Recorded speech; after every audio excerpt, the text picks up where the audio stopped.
Ang Panginoon ay darating, ang pag-ibig niya ay magniningning.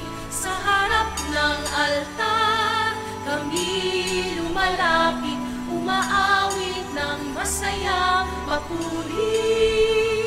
Buksan ang kandila ng buhay, ang liwanag sa paghihintay. Sa pagdating ni Jesus, naway pagpalain, ito ang aming dalangin. Ang Panginoon ay darating, ang pag-ibig niya ay magniningning. Sa harap ng altar, kami lumalapit, umaawit ng masayang papuri. Ang pag-ibig niya ay magniningning. Sa harap ng altar, kami lumalapit, umaawit ng masayang papuri. Sa harap ng altar, kami lumalapit, umaawit ng masayang papuri. Sa ngalan ng Ama, ng Anak, at ng Espiritu Santo. Amen. Sumainyo ang Panginoon. At sumaiyo rin. Mga kapatid, nawawalan na po ba kayo ng pag-asa? May mga ilan sa atin na gusto nang sumuko. Marami ang gustong huminto at mawala na lang dahil sa mga patong-patong na problema na kanilang dinadala, dahil sa mga pagsubok na kanilang pinagdadaanan. Pero tayo'y nagpapasalamat sa Diyos dahil binibigyan tayo ng bagong panahon, ang Adviento. Inaalala natin ang unang pagdating ng ating Panginoong Hesukristo dito sa mundo at tayo'y naghahanda sa muling pagdating niya sa kawakasan ng panahon. Kung naging napakabuti, napakabait, at tunay na mapagmahal ang Diyos sa nakalipas, magiging napakabuti, napakabait, at pagpapatuloy ng Diyos ang kanyang pagmamahal ngayon hanggang sa darating na panahon. Palaging dumarating ang Diyos sa ating buhay, lalong-lalo na sa loob ng Santa Misa. Yan, sana ang magbigay ng panibagong pag-asa sa atin. Aminin muna natin ang mga pagkakataon na kung saan tayo'y nagduda, tayo'y nanatiling gumagawa ng mali, tayo'y nagkasala, at tayo'y nanghina sa ating pananampalataya sa Kanya. Kaya naman, nawalan tayo ng pag-asa. Hilingin natin ang grasya na palakasin niya ang ating pag-asa para tayo magpatuloy at matanggap natin ang pagpapala na hinanda niya para sa ating lahat. Tayo magsisi at sabihin natin, inaamin ko. Amin ko sa makapangyarihang Diyos at sa inyo mga kapatid, na lubha akong nagkasala sa isip, sa salita, sa gawa, at sa aking pagkukulang. Kaya isinasamo ko sa mahal na Birheng Maria, sa lahat ng mga anghel at mga banal at sa inyo mga kapatid, na ako'y ipanalangin sa Panginoong ating Diyos. Awan tayo na makapangyarihang Diyos, patawarin tayo sa ating mga kasalanan, patnubayan tayo sa buhay na walang hanggan. Amen.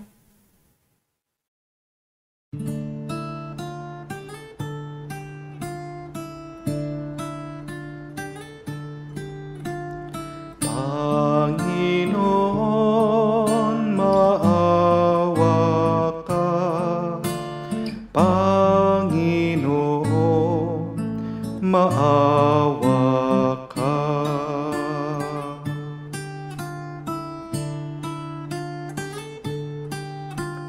Kristo, maawa ka.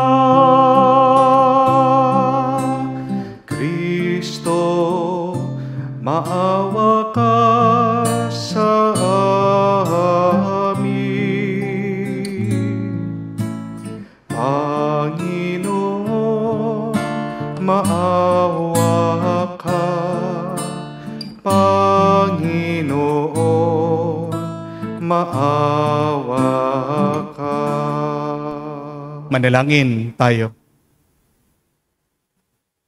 Ama naming makapangyarihan, bigyan mo kami ng paninindigang tumahak sa landas ng kabutihan sa pagdating ni Kristo.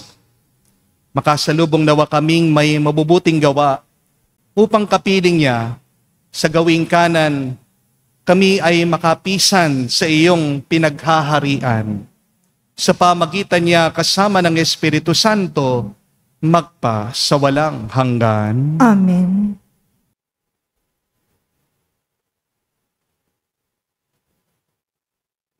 Pagbasa mula sa aklat ni Propeta Isaias.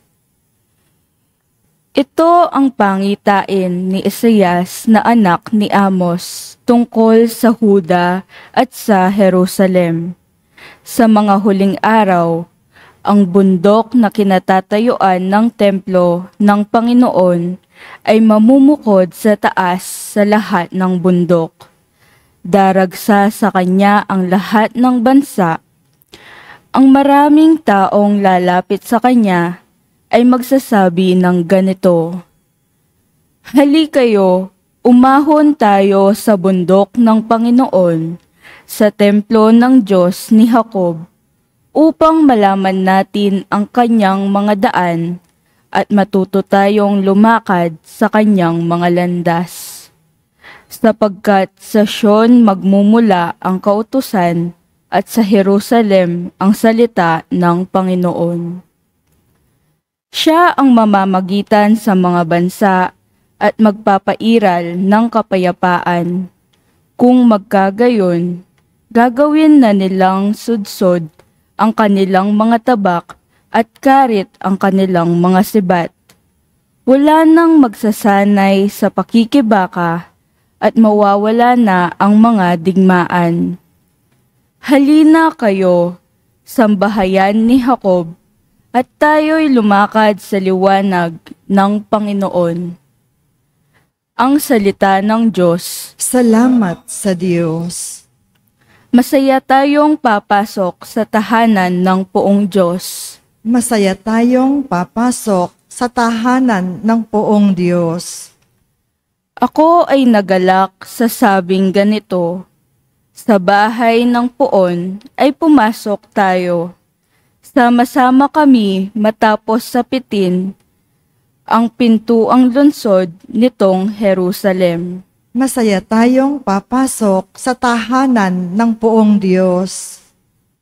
Dito umaahon ang lahat ng angkan, lipi ni Israel upang manambahan. Ang hangad ang Poon ay pasalamatan, pagkat ito'y utos na dapat gampanan. Doon din naroon ang mga hukuman at trono ng haring hahatol sa tanan. Masaya tayong papasok sa tahanan ng Poong Diyos. Ang kapayapaan nitong Jerusalem, sikapin sa Poon niyaoy idalangin. Ang nangagmamahal sa'yo'y pagpalain. Pumayapa nawa ang banal na bayan, at ang palasyo mo ay maging tiwasay. Masaya tayong papasok sa tahanan ng Poong Diyos. Dahilan sa aking kasama't katoto, sa'yo Jerusalem, ang sabi ko'y ito, ang kapayapa ay laging sumaiyo, dahilan sa templo ng Poong ating Diyos, ang aking dalangi umunlad kang lubos. Masaya tayong papasok sa tahanan ng Poong Diyos.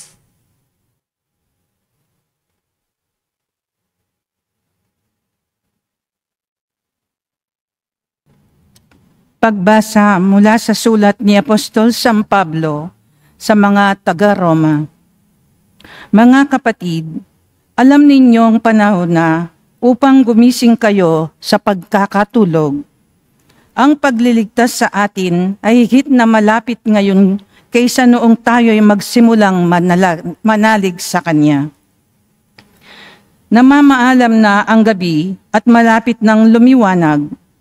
Layuan na natin ang lahat ng gawang masama at italaga ang sarili sa paggawa ng mabuti.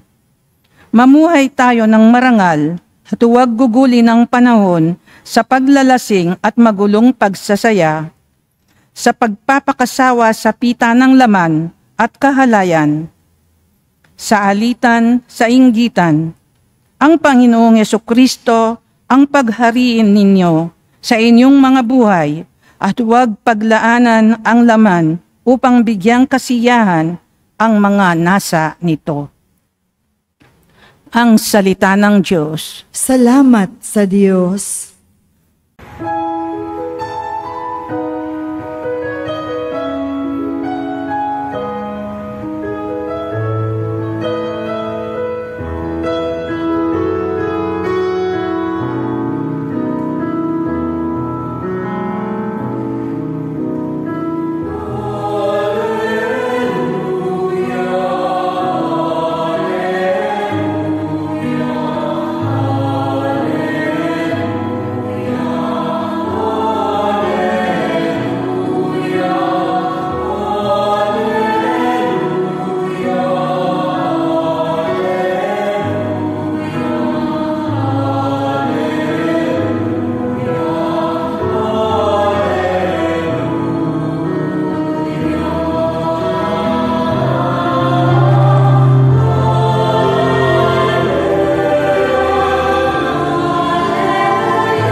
Pag-ibig mo'y ipakita, lingapin kami tuwina, iligtas kami sa dusa.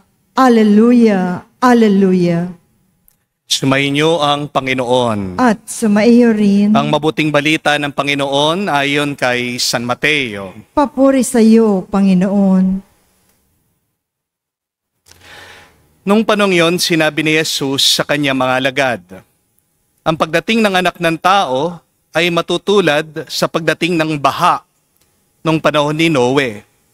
Noon ang mga tao ay nagsisikain, nagsisiinom, at nag-aasawa hanggang sa araw na pumasok sa daong si Noe.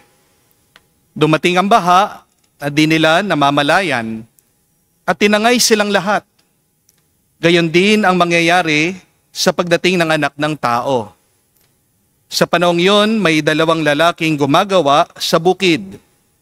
Kukunin ang isa at iiwan ang isa.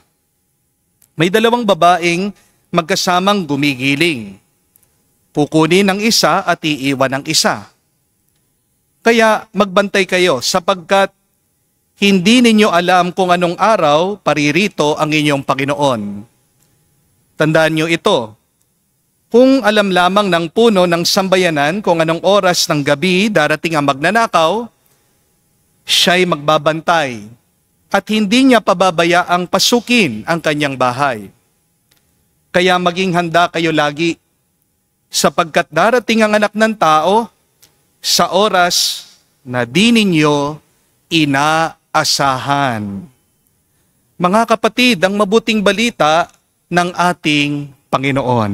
Pinupuri ka namin, Panginoong Yesukristo. Magandang araw po muli sa inyong lahat. Magandang araw po, Father. And can you greet each other, yung mga katabi niyo po? Happy New Year! No? Happy New Year! Maaaring nagtataka po kayo.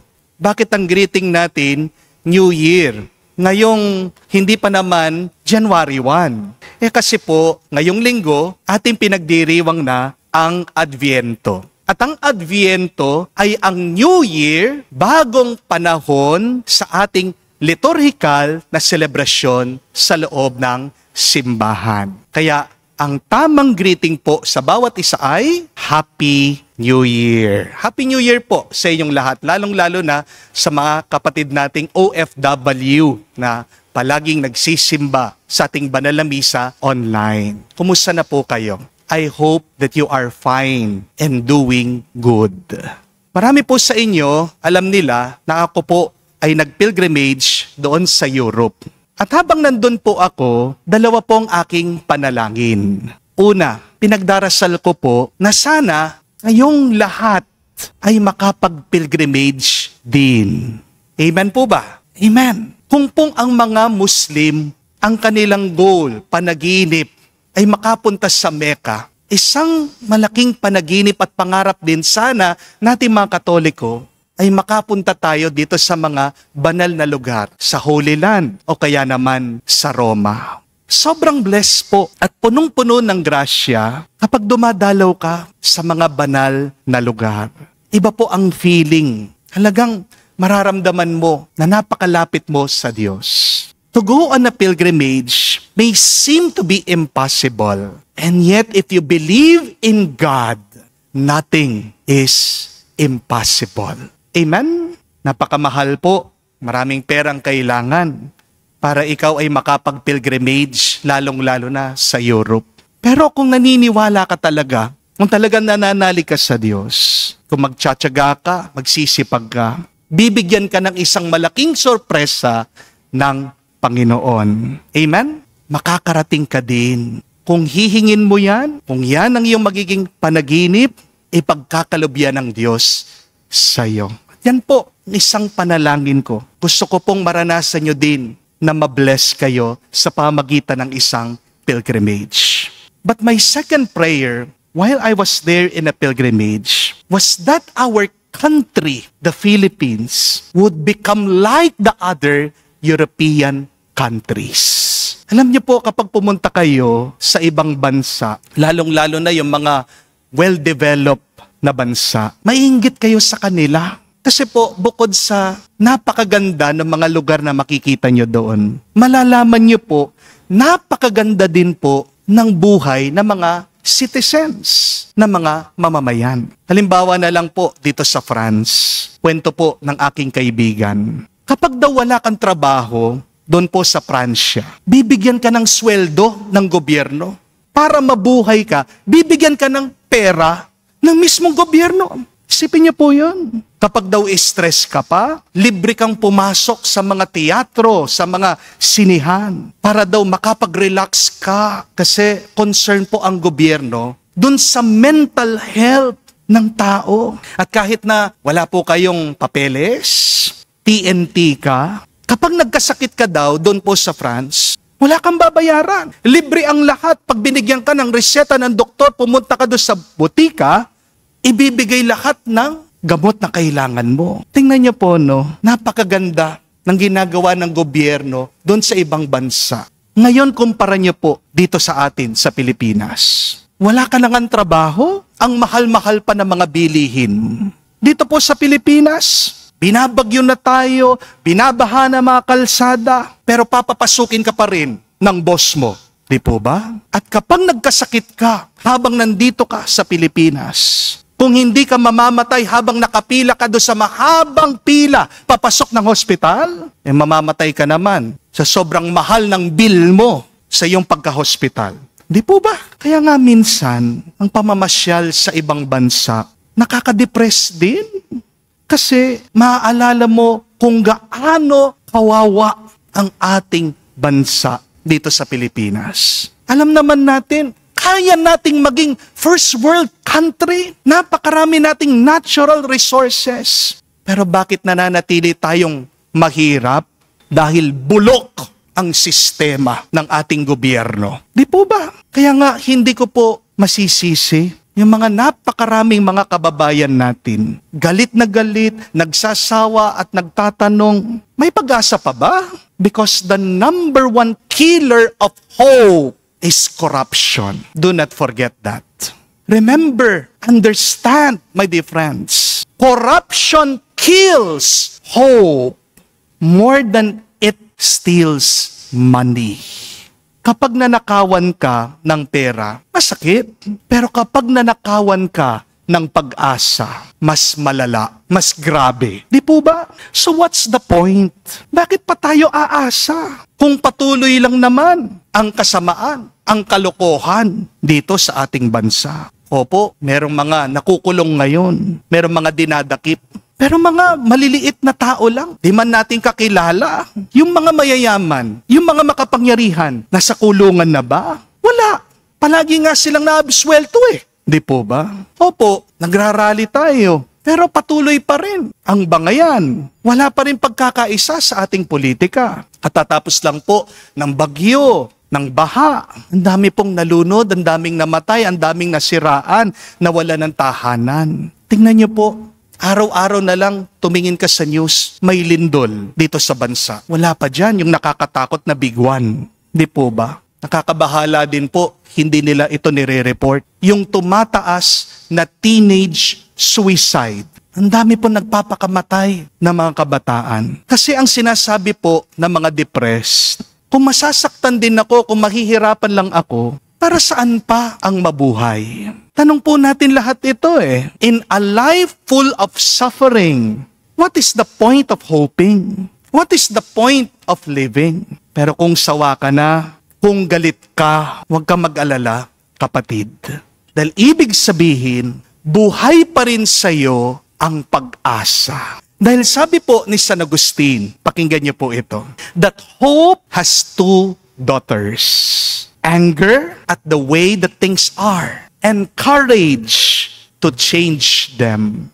Kung galit ka, ibig sabihin, may gusto kang baguhin sa kasalukuyan. At kung may tapang ka, kung malakas ang iyong loob, meron kang mababago.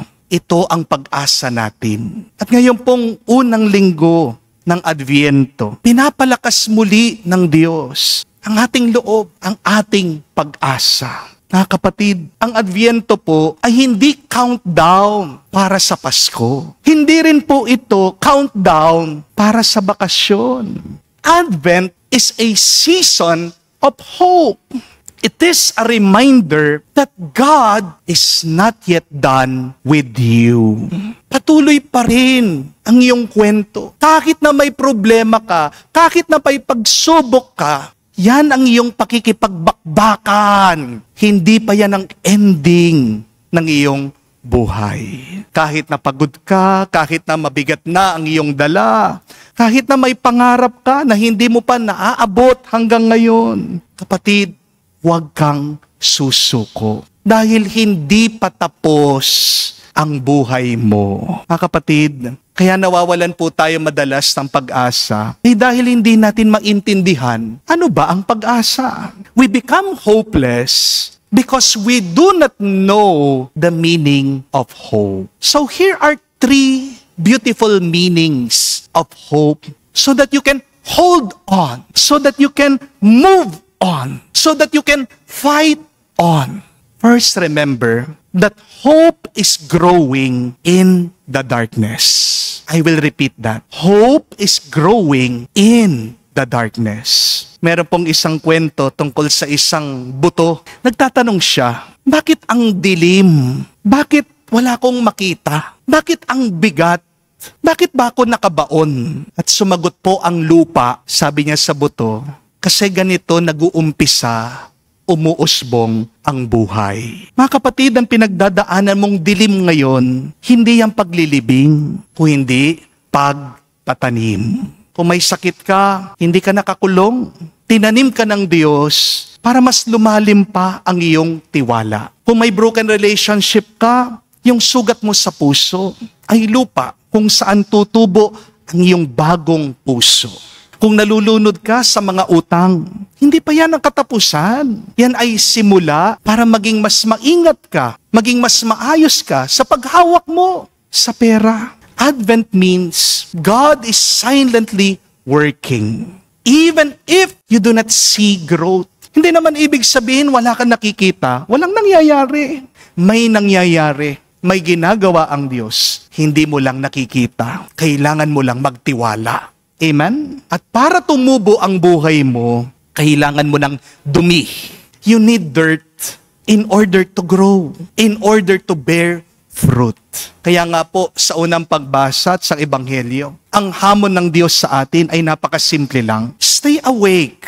Be watchful. Bakit? Kasi kapag madilim ang buhay, doon tayo madalas nawawala ng pag-asa. Doon tayo natutukso na sumuko na lang. Advent is God's gentle reminder, tapping us on our shoulder, telling all of us, I see you in the darkness. I see your problem. And I am coming to be with you. Isipin nyo na lang po mga kapatid ng mga Israelita, 400 years tahimik ang Diyos, nagdarasal sila sa Panginoon, hindi sila sinasagot ng Diyos. Wala pong propeta na pinadala ang Panginoon, wala silang himala na nakita, walang liwanag. Pero nung akala nila talagang walang-wala na, doon sinilang ang ating manunubos, si Jesus. Jesus was born silently, humbly in a manger. Kaya nga mga kapatid, minsan ganyan din ang Diyos. Tahimik pero gumagalaw, nagpapakumbaba. Humble pero siguradong dumarating. Late man sa tingin mo, pero palaging perpekto at sakto ang kanyang plano. Kaya nga po, sa gitna ng dilim ng ating buhay, magpatuloy ka, umusbong ka, grow in the middle of the darkness of your life. And that is hope. But secondly, remember that hope is a decision and not a feeling. Hope is a decision. It is not a feeling. Ang problema po kasi ng napakarami sa atin, naghihintay ng Christmas feeling. Para masabi nila, masaya sila, ayos ang buhay nila. Kaya nga, pagpatak pa lang ng September, nagpapatugtog na ng Christmas song. Di po ba? Gusto natin yung Christmas feeling na yun para makalimutan natin yung mga problema natin. Pero ang pag-asa ay hindi lang po saya. Hindi lang ito kilig. Hope is a decision to trust God. Even if life doesn't feel good. Yan po ang pag-asa. Nagtitiwala ka kahit na naghihirapan ka.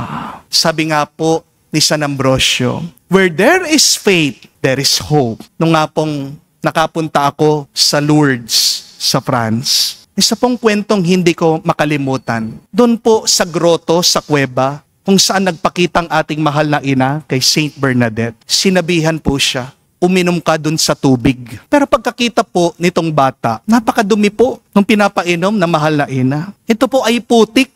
Nung una, ayaw niya. Pero sumunod po si Saint Bernadette. At nung pagkainom po nitong bata, alam niyo nangyari? Doon po lumabas, nagtuloy-tuloy yung tubig, naging spring, naging bukal ng himala. Look at that. When you obey God, a spring of miracle appears. Ganyan po ang Adviento. Minsan, hindi natin gusto ang pinapagawa ng Diyos sa atin. Minsan, hindi mo gusto ang panahon ng paghihintay. Naiinip tayo Hindi po ba? Pero ang pagtitiwala mo, diyan lalabas ang biyaya mo.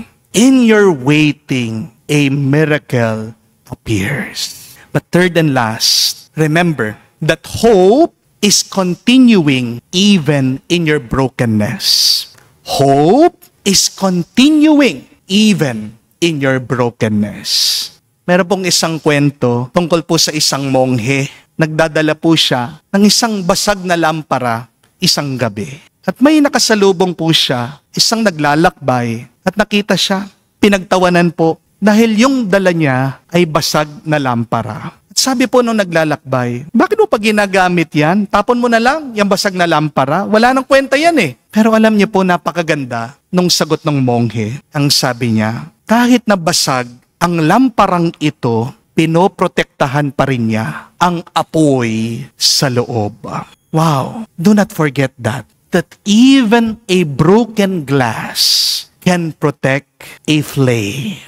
Hope is a flame that persists even in what is broken. Mga kapatid, your brokenness is not your burden. It is rather a doorway for your grace. Kaya nga, kung may iniiyakan ka, dahil sugatan ng iyong puso, papasok pa rin ang pagmamahal ng Diyos para sa iyo. Kung iniwan ka man, wasak ang iyong loob, tinuturuan ka ng Diyos. Magpakumbaba ka, magpatawad ka. Kung nawalan ka ng trabaho, through that crack, that brokenness in your life, God is just giving you a new direction. Maybe God is giving you a new purpose. Advent is God saying to us, I can work through what is broken, messy, and imperfect. Meron pong isang nanay, dumating dito sa parokya, kinausap ako. Nadidepress po siya, umiiyak siya, at sabi niya nagigilty siya. Bakit? Kasi dahil daw po sa pagnanais niya na magkaroon siya ng pera, nagtrabaho na siya na nagtrabaho. Pero dahil po sa kanyang sipag, nawalan po siya ng oras sa kanyang anak. Yung anak niya, nagka-dengue at namatay po yung bata dahil po sa dengue. Alam niyo po kung anong sabi nung nanay sa akin? Sabi niya, Father, alam niyo po, ibibigay ko lahat ng pera ko para lang po mabuhay muli ang aking anak. Tingnan niyo po yon mga kapatid. Hindi ang pera ang nakakapagbigay sa atin ng pag-asa. Kaya nga, napakaganda ng sabi po ni San Jose Maria Escriba. He said that when you are feeling weak, remember, you are in the arms of God. At yan ang pag-asa natin, na hindi tayo iniiwan ng Diyos. Dumating ang Diyos, unang panahon, hanggang ngayon, dumarating siya.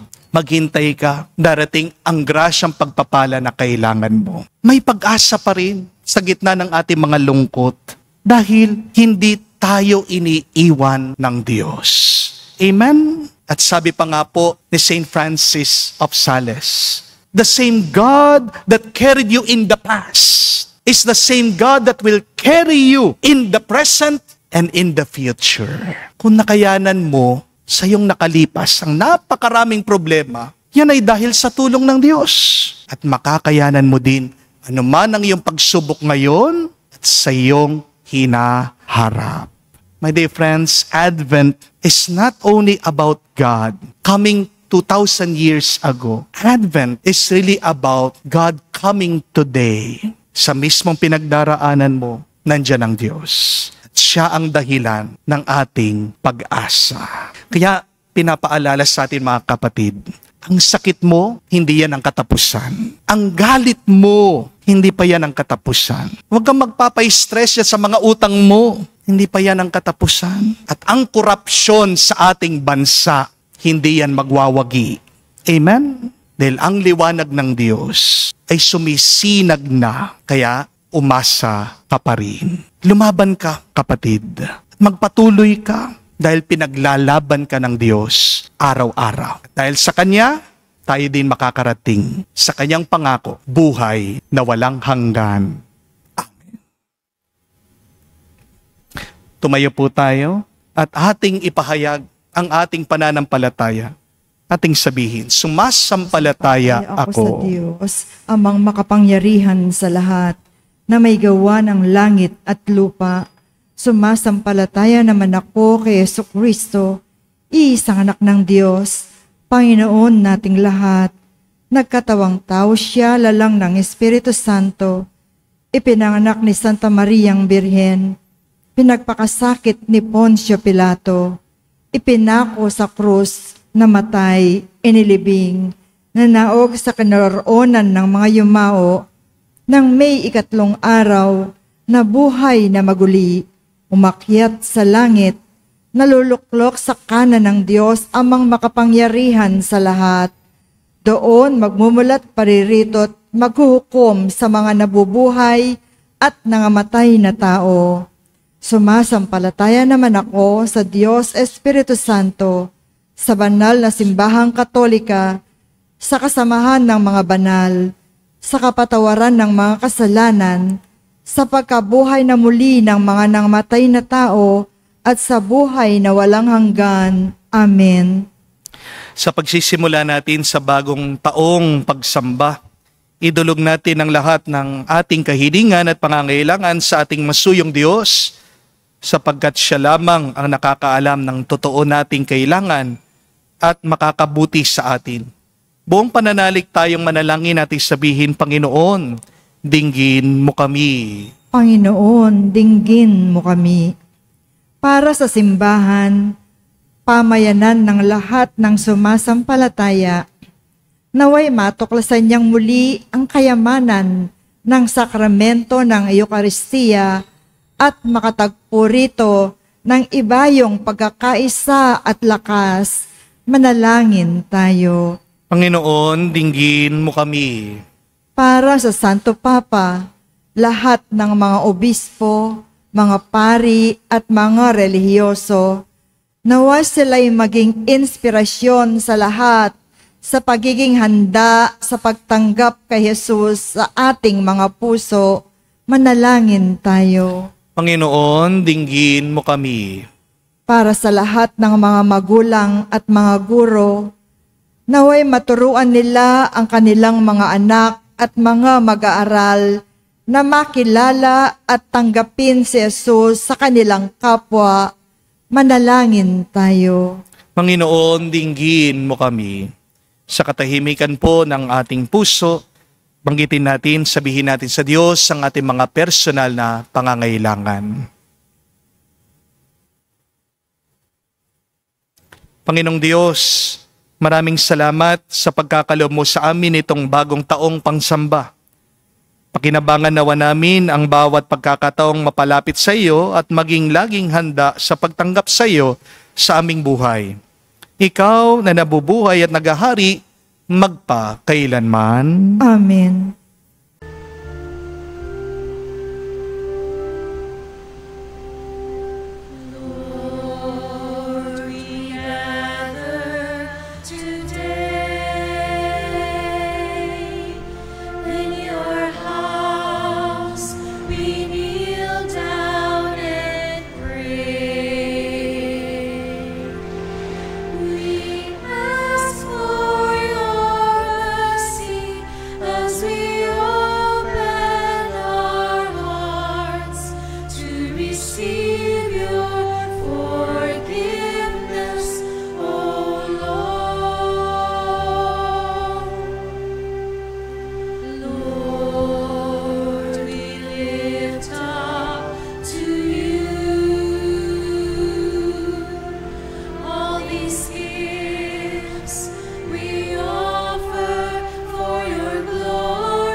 Manalangin kayo mga kapatid para ang ating mga paghahain ay kalugdan ng Diyos amang makapangyarihan. Tanggapin nawa ng Panginoon itong paghahawin sa iyong mga kamay, sa kapurihan niya at karangalan, sa ating kapakinabangan at sa buong sambayanan niyang banal.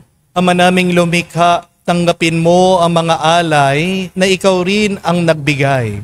Magdulot nawa ito sa gantimpalang kaligtasan, na ngayon pa man ay aming nang pinapakinabangan. Sa pamagitan ni Jesucristo kasama ng Espiritu Santo, magpasawalang hanggan. Amen. Sumainyo ang Panginoon. At sumaiyo rin. Itaas sa Diyos sa inyong mga puso at diwa. Tinaas na namin sa Panginoon. Pasalamatan natin ang Panginoong ating Diyos. Marapat na siya'y pasalamatan. Ama naming makapangyarihan, tunay nga marapat ikaw ang aming pasalamatan. Sa pamagitan ni Jesucristo na aming Panginoon, siya'y sinugo mo upang matupad ang iyong magandang balak para sa lahat. Hindi niya kinahiyang mamuhay ng mahirap upang mapakisamahan niya kaming matapat. Siya'y naging hindi na iba sa amin upang maitampok niya kami sa iyong piling. Sa kanyang lantarang muling pagdating, sa pakikisama niya ay puspusang magniningning at ang mga pangako niya na kapanapanabik ay inaasahan naming lubos na makakamit. Kaya kaisa na mga anghel nagsisiawit ng papuri sa iyo nang walang humpay sa kalangitan. Kami nagbubunyi sa iyong kadakilaan.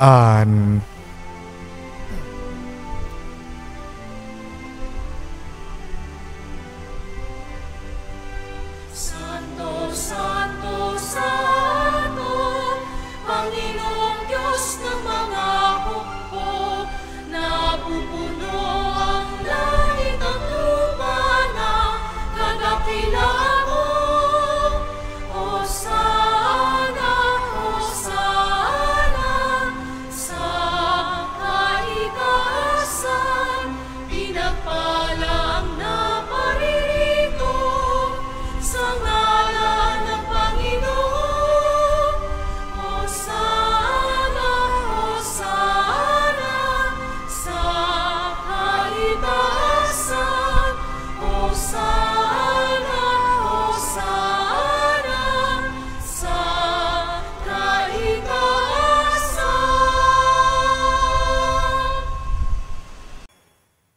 Ama naming banal, ikaw ang bukal ng tanang kabanalan. Kaya't sa pamagitan ng iyong Espiritu, gawin mong banal ang mga kaloob na ito, upang para sa amin, maging katawan at dugo ng aming Panginoong Heso Kristo. Bago niya pinagtiis ang kusang loob na maging handog, hinawakan niyang tinapay, pinasalamatan kanya. Pinaghati-hati niya iyon, inabot sa kanyang malagad at sinabi, "Tanggapin ninyong lahat ito at kanin. Ito ang aking katawan na ihahandog para sa inyo."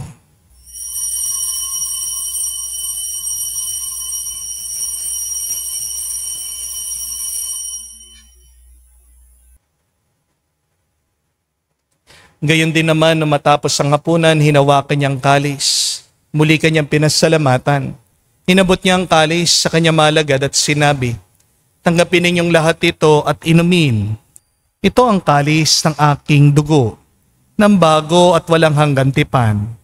Ang aking dugo na ibubuhos para sa inyo at para sa lahat, sa ipagpapatawad ng mga kasalanan. Gawin ninyo ito sa pag-alaala sa akin."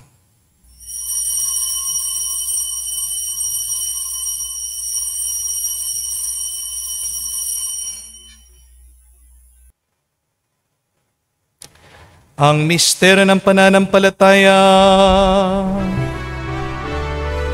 Aming ipinahayag na namatay ang iyong anak, nabuhay bilang Mesiyas at magbabalik sa wakas para mahayag sa lahat. Ama, ginagawa namin ngayon ang pag-alaala sa pagkamatay, muling pagkabuhay ng iyong anak. Kaya tinialay namin sa iyo ang tinapay nagbibigay buhay at ang kalis na nagkakalob ng kaligtasan. Kami nagpapasalamat dahil kami iyong minarapat na tumayo sa harap mo para maglingkod sa iyo. Sinasamo namin kami magsalo-salo sa katawan at dugo ni Kristo ay mabuklod sa pagkakaisa sa pamagitan ng Espiritu Santo. Amalingapin mong iyong simbahan, laganap sa buong daigdig, puspusin mo kami sa pag-ibig. Kaisa ni Leon ang aming Santo Papa, si Florentino aming Arsobispo at ng Tanang Kaparian. Alalahanin mo rin aming mga kapatid na nahihimlay at may pag-asang muling mabubuhay. Gayon din naman lahat ng mga pumanaw. Kawan mo't sila't patuloyin sa iyong kaliwanagan. Kawan mo't pagindapatin kaming lahat, makasalo sa iyong buhay na walang wakas. Kaisa na mahal na Birhen Maria, Ina ng Diyos. Kaisa ni San Jose ang kanyang malwalhating esposo. Kaisa na mga apostol at lahat ng mga banal na namuhay dito sa daigdig na kalugod-lugod sa iyo. May pagdiwang nawa namin ang pagpupuri sa ikararangal mo sa pamagitan ng iyong anak, aming Panginoong Hesukristo. Sa pamamagitan ni Kristo, kasama niya at sa Kanya, ang lahat ng parangal at papuri ay sa iyo, Diyos Ama, makapangyarihan, kasama ng Espiritu Santo, magpasawalang hanggan. Amen. Amen.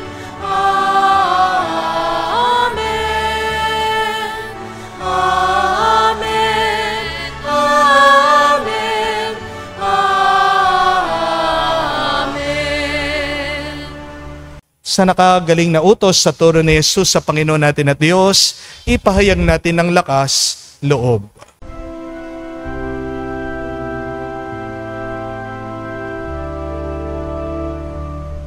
Ama namin, sumasalangit ka, sambahin ang ngalan mo, mapasa amin ang kaharian mo, sundin ang loob mo dito sa lupa, para nang sa langit. Bigyan mo kami ngayon ng aming kakanin sa araw-araw, at patawarin mo kami sa aming mga sala, para ng pagpapatawad namin sa nagkakasala sa amin. At huwag mo kaming ipahintulot sa tukso, at iadya mo kami sa lahat ng masama. Hinihiling namin kami adya sa lahat ng masama, pagkalooban ng kapayapaan araw-araw, iligtas sa kasalanan, ilayo sa lahat ng kapamakan, samantalang aming pinanabikan ang dakilang araw ng pagpapahayag ng tagapagligtas naming si Hesukristo.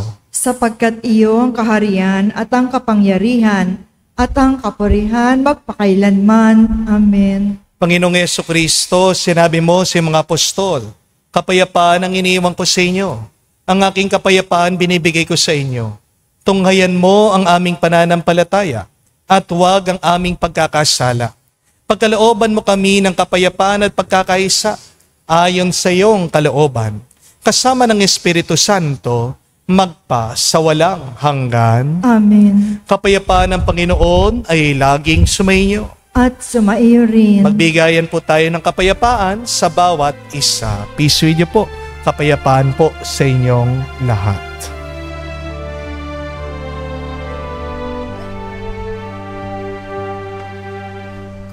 Kordero ng Diyos na nag-aalis ng mga kasalanan ng sanlibutan, maawa ka sa amin, maawa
Mga kapatid, naririto ang ating Panginoong Jesucristo, ang Kordero ng Diyos. Siyang nag-aalis sa mga kasalanan ng sanlibutan. Mapalad tayong lumalapit sa piging ng Kordero. Panginoon, hindi ako karapat-dapat na magpatuloy sa iyo, ngunit sa isang salita mo lamang ay gagaling na ako.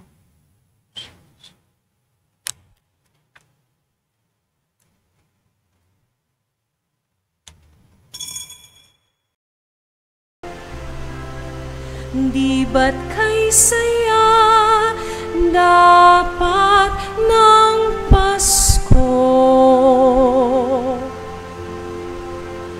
Kung bawat pamilya ay buo,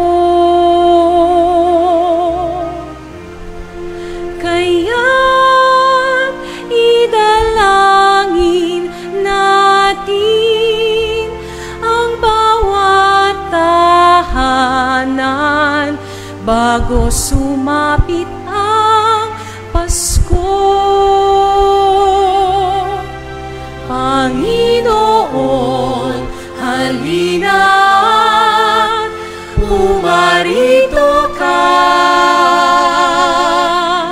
Sagipin mo ang bayang, ikaw ang pag-asa. Gabay ng mga mahihirap. Panginoon, iligtas mo ang iyong bayan.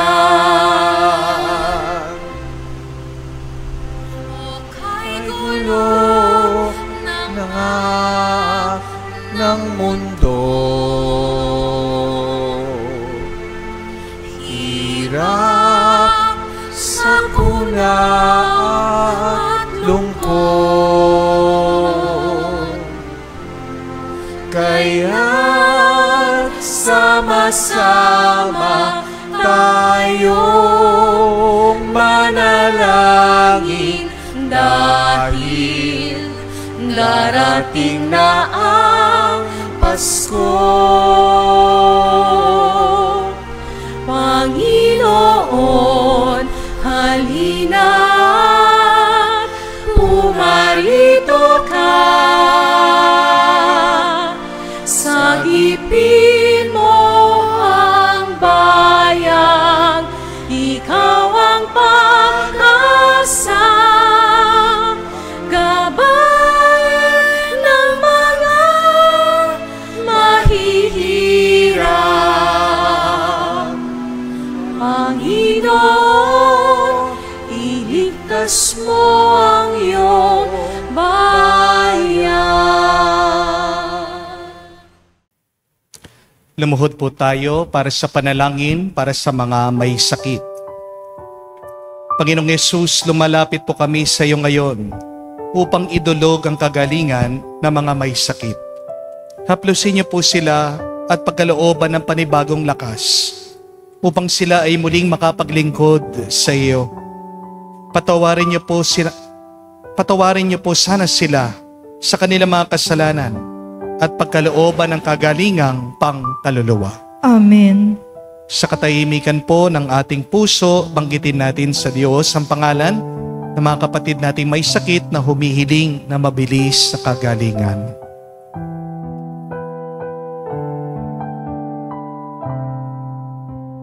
Hinihiling namin ito sa ngalan ni Kristo, aming Panginoon. Amen. Panalangin para sa mga OFW.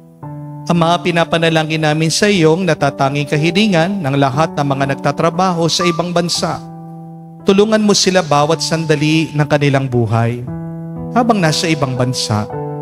Palakasin mo sila kapag pinanghihinaan sila ng kalooban. Pagalingin mo sila sa tuwing nagkakasakit. Aluin mo sila kapag nalulungkot sila. Ilayo mo sila sa anumang masama at kapahamakan upang magpatuloy sila lagi sa kanilang buhay. Mapahalagan nawa ng kanilang mga pamilya ang bawat sakripisyo nila sa ibang bansa upang wag masayang ang kanilang pagpapagal. Kaawaan at pagkalooban mo ng biyaya ang lahat ng mga OFW dahil sa iyo lamang aasa at wala nang iba pa. Ang lahat ng ito ay aming sama-samang panalangin sa ngalan ni Jesus. Amen. Banal na muka ni Jesus. Kaawaan mo kami. Tumayo po tayo. Manalangin tayo. Ama naming mapagmahal, mapakinabangan nawa namin ang aming pinagsaluhan upang sa aming paglalakbay dito sa lupang papanaw, aming mapanaligan ang iyong pagpapalang magpakailanman. Sa pamagitan ni Kristo kasama ng Espiritu Santo, magpa sa walang hanggan. Amen. Kayo po ay inaanyayahan ko sa dalawang magkakasunod na Sabado sa December 6 at December 13.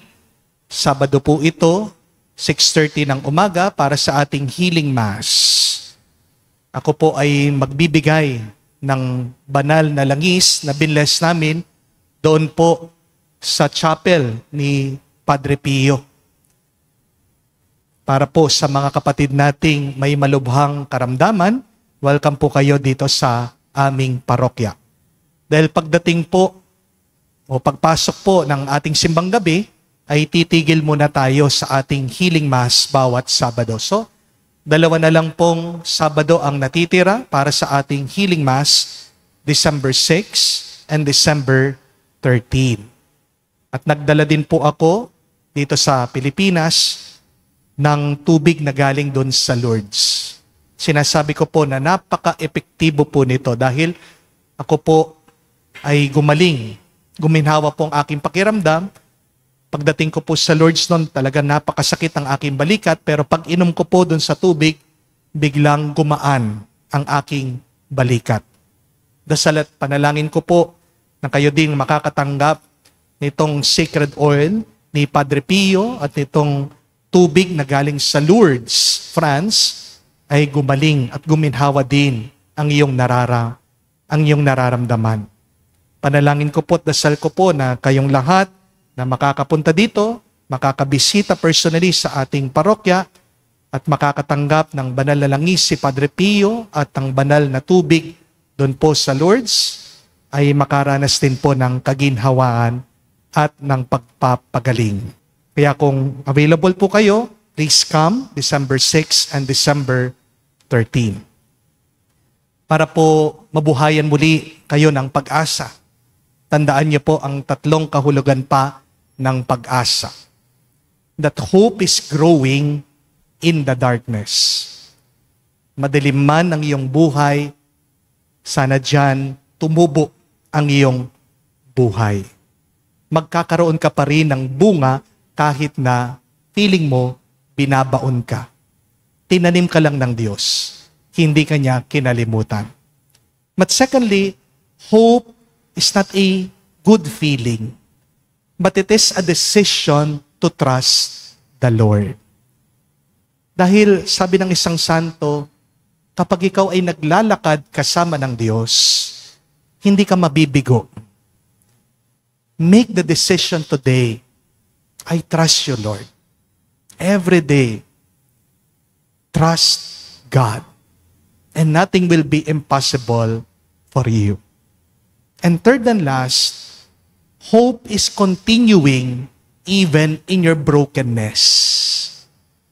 Kahit may sira, kahit na may problema, kahit na may bagay na hindi ka gusto na nangyayari ngayon sa iyong buhay, magpatuloy ka. Naalala ko po noon, gusto ko pong magmisyonaryo. Gusto ko pong pumasok sa mga Salesiano. Pero dahil napakalayo po nito sa Cebu, di po ako pinayagan. Lungkot na lungkot po ako. Nagagalit po ako sa aking mga magulang. Pero hindi ko po alam, may mabuti palang dahilan ang Diyos. Dahil kahit na hindi ako nakarating doon sa Cebu, kahit na hindi po ako naging misyonaryo sa ibang bansa, tingnan nyo naman po, dinala ako dito sa Pampanga at ako po ay naging digital missionary ngayon. ginamit pa rin ng Diyos yung hindi ko gusto para sa aking pagpapala at para sa pagpapala ng napakaraming tao. So, do not look at your problem as a burden. It is still a blessing. And that is our hope. Kaya nga po, para sa ating assignment ngayong linggo, ano yung isang bagay na nahihirapan kang gawin? Pagpatuloy mong gawin yan. Hindi ka man masaya, pagpatuloy mo. Dahil sa gitna ng bigat na yan, nandyan pa rin ang Diyos, tinutulungan ka. Maghintay ka lang, umasa ka lang, at may hinahandang magandang grasya ang Diyos para sa iyo. Sumainyo ang Panginoon. At sumaiyo rin. At kayo'y pagpalain ng Diyos, makapangyarihan sa lahat, sa ngalan ng Ama, ng Anak, at ng Espiritu Santo. Amen. Ang ating misa ay natapos na. Pumayo kayo sa kapayapaan ni Kristo. Salamat sa Diyos.